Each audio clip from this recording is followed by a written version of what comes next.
Guys, for today's video pupunta tayo sa Taroko. Pero itong dinadaanan pa lang natin napaka solid na kasi ang kapal ng fog. Dito ito sa may Ginger. Yung madalas marami rin nagbabike dito. Mataas din kasi itong areang to. Pero yun, zero visibility Kaya ingat, dahan-dahan lang. Simula pala sa bahay hanggang sa Taroko, aabutin tayo ng 5 hanggang 6 na oras. Kasi nga, chill ride lang to. Pag napagod, pahinga. Guys, yan yung bundok na akyatin natin. So, tara, samahan nyo kami. Oh, ang dami nila. Guys, ang dami nila. Ang titindi nila magbike. Jayo. Jayo. Jayo. Jayo.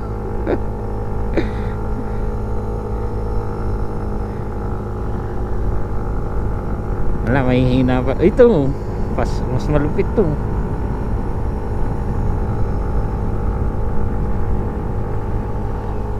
Taas niyan guys, bago sabay nagbabike sila. Diba, tindi. Si Totoy mas malupit si Totoy.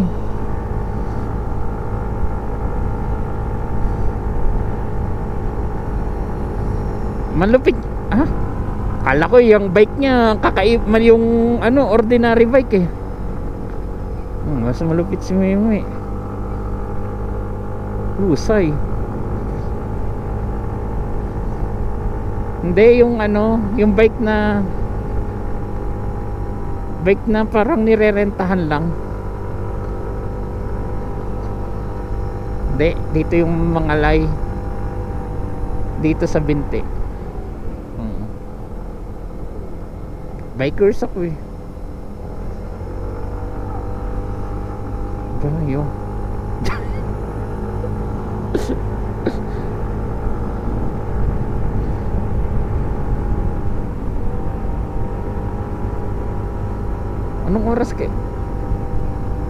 Anong oras kaya sila nakaalis?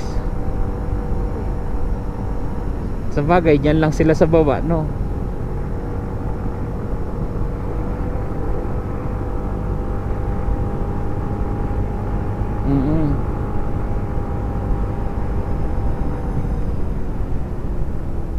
Madaya pala hanggang dyan pala.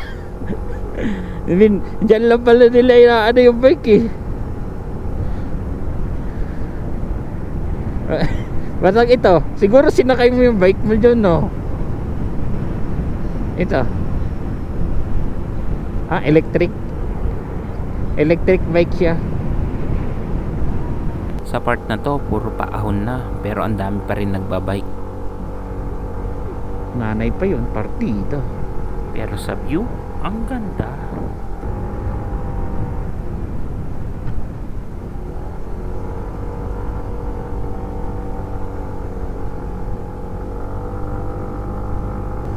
Pero nandito na yung mga sundo nila. Pag nakita nila yung gloves ko, utik, biker yun madaya, nagmotor na.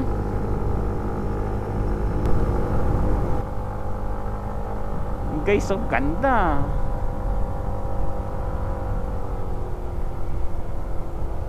Or ikaw mag-control, magdadrive na ako.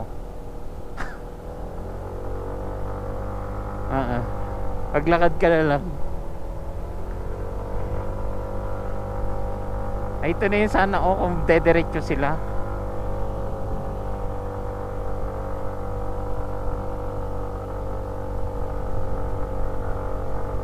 Ewan ko.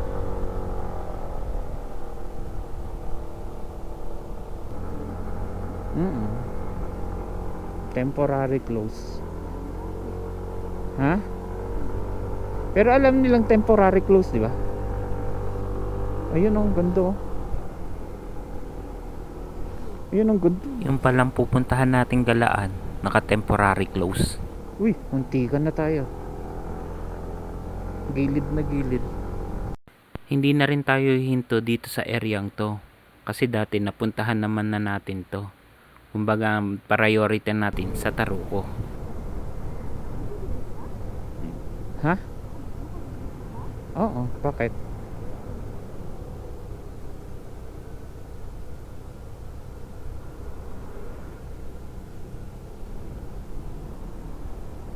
Ooh, lamig. Ang ganda ng sigsag na yun, ah. Paakyat pa rin pala doon. Pag halimbawa nawalan ka ng preno.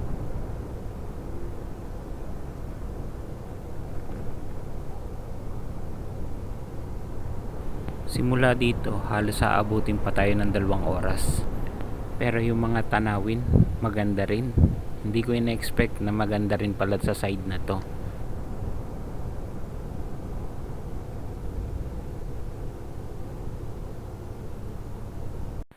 Isa sa kagandahan dito sa Taiwan, kahit bundok, ang gaganda pa rin ng mga kalsada nila. At syempre, pag nasira, inaayos agad. Kaya masasabi ko, ang ganda magmotor dito. Bukod sa safe na, ang ganda pa ng mga tanawin at hindi pa rin pagod kahit long ride. Oh, meron din pala dito. Tambayan din. Ewan ko.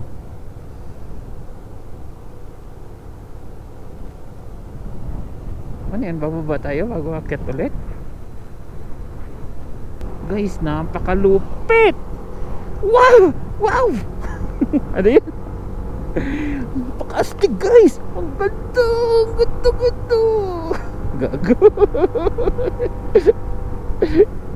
No, yun ba yan? Pero talagang napakaganda nga dito. Bago napakasariwa pa ng hangin. Kaya karamihan ng mga matatanda, isa ito sa mga pinipiling puntahan dahil nakaka-refresh. Siguro ito rin sikreto nila para humaba buhay nila. Tapos diyan sila magte-trail sa mga bundok na yan. Kaya maraming hike.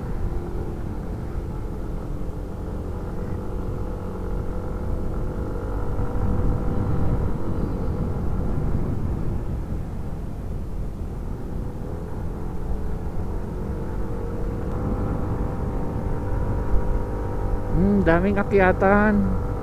Puro akyatan siya. Puro trail siya guys. Guys, nandito tayo sa site ng kung saan yung nag-contract.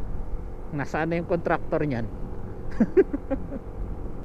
Ayun, wala nang 1 oras. Nandun na tayo sa May Taruco.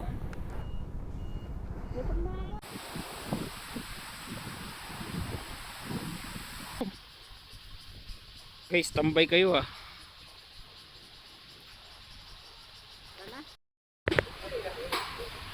Guys, sinisilip nyo. Kasi nandun yung pagkain. Gago. Huwag nanakaw. Lakas manilip. Okay na siguro yan. Dahil sarado pa yung mga galaan dito, balak namin pumunta na ng Jofen. Diretso na sa Taipei. Bago Taipei, doon na kami babiyahe pa uwi sa Chunan. Makakasingit kaya siya.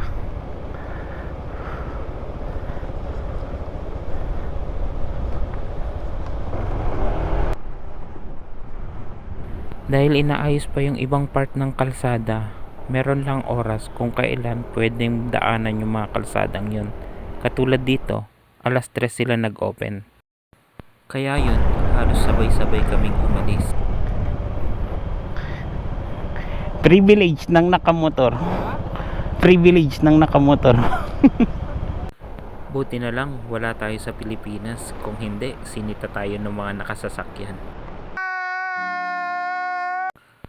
Taroco, papuntang Taipei. Aabutin tayo ng halos 3 oras.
Sayang guys, sarado dun sa pinakatabing dagat, kaya no choice, dito tayo sa may tunnel dumaan.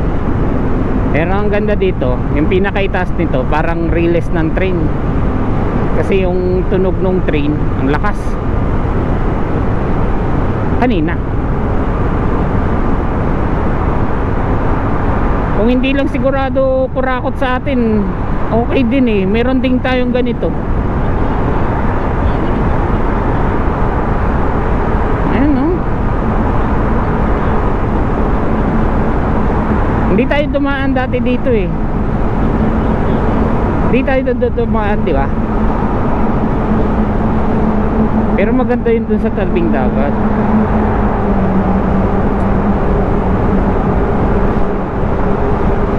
Pero ang kagandahan dito guys, binigyan nila ng way para sa mga motor.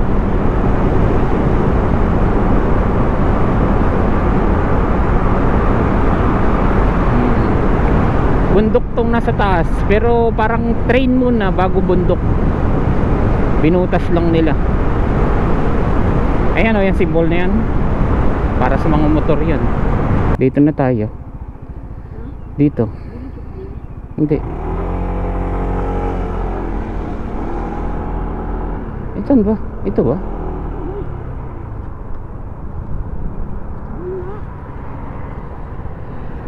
Saan ba? Dito? Ala, dito. Urong na lang. Urong. Sige. Hindi yata. Dito, dito. Ha? Oh, sige, sige, ikot. Kway-kway daw, kway-kway.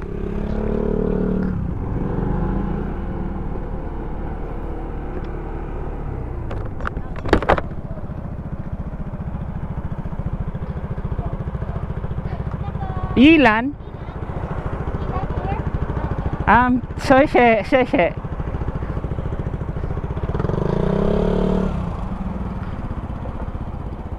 Eh? Pero yung map dito eh. Ikot ka na lang, ikot.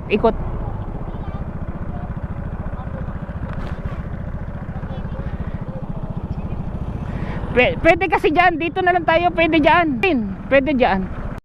Yun na nga, medyo naliligaw at nalilito sa mga kalsada.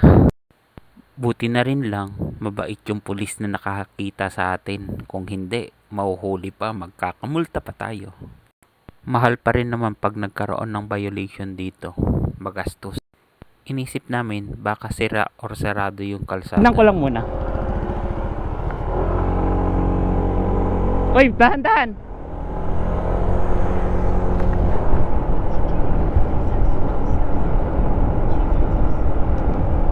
Ayan oh.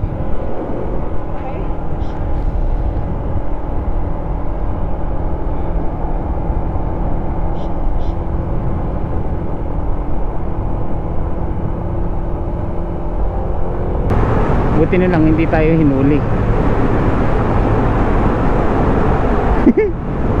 Iyak tawa na tayo pag nahuli. Side na ng dagat ang dadaanan natin ngayon. Dire-diretso na to hanggang Taipei. Kagandahan dito, kukunti lang mga sasakyan na dumadaan, lalo na pag ganitong oras. Tapos sa view, panalo. Bundok sa kabilang side at dagat naman sa kabilang side. Guys, pansin nyo ba? Yung isang kalsada sa kabilang side makinis. Dito sa kabilang side na dinadaanan namin, hindi. Ano ito? Yung kaiba mayor nito siguro. Yung isa nangungurakot, yung isa hindi. Ganda pa naman sana ng view dito sa kabilang side. Kumikita naman dahil sa mga beach. Eh hindi eh, kinukurakot. Guess what I guess were, kung saan tong anong to, province na to sa Pinas ha.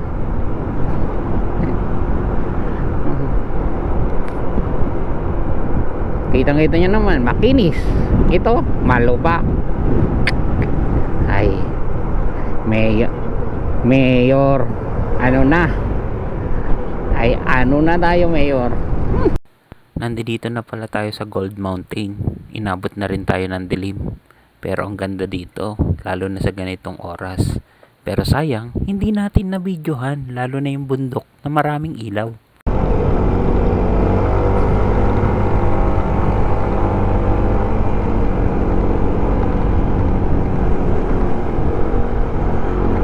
Ganito pala ang view sa Jopen Old Street paggabi.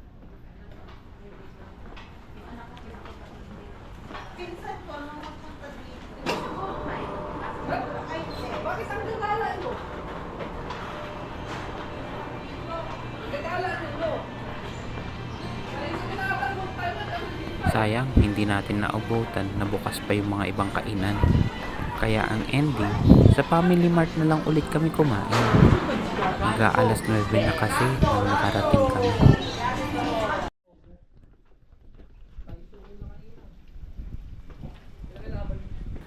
Pag ganitong oras, itong areang to ang sikat na sikat.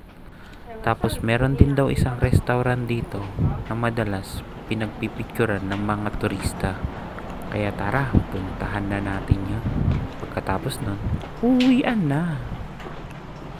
Siguro maganda lang yung pagkaka-edit ng mga nagpo-post nito. Pero nung masasabi ko sa ride, sulit naman. Enjoy. Pero ito lang. Kaya hanggang sa muling paggagala natin, salamat. Pero reality, ang gulo.